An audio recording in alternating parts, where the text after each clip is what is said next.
আমরা দেখতে পাচ্ছি অনুব্রত মণ্ডল বেরিয়ে যাচ্ছেন।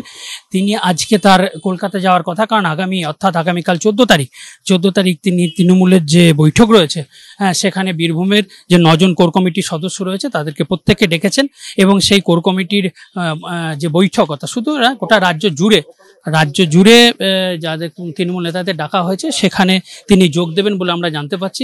এর আগে অনুব্রত মণ্ডলকে যখন আমরা জিজ্ঞাসা করেছিলাম যে অনুব্রত মণ্ডলকে তিনি কি বৈঠকে যোগ দেবেন, তিনি জানিয়েছিলেন হ্যাঁ, বৈঠকে তিনি যোগ দেবেন এবং তারই সেই কারণের জন্যই আজকে তিনি, অর্থাৎ আজকে 13 তারিখ তিনি আজকে কলকাতা যাচ্ছেন এবং কলকাতায় আজকে তিনি থাকবেন। এই মুহূর্তে জিজ্ঞাসা, হ্যাঁ স্যার, কাল মিটিং তো সবাইকে ডেকেছে,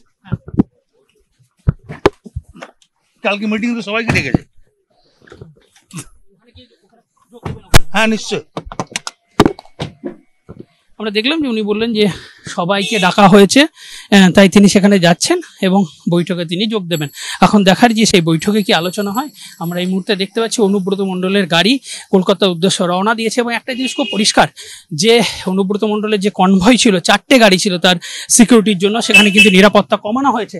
একটি গাড়ি রয়েছে সেখানে আমরা দেখতে পাচ্ছি, শুধু একটি গাড়ি, এমনকি কোনো পাইলট গাড়িও নেই এবং সেই একটি গাড়ি নিয়েই তিনি কলকাতা যাচ্ছেন। আগামীকাল তিনি বৈঠকে যোগ দেবেন।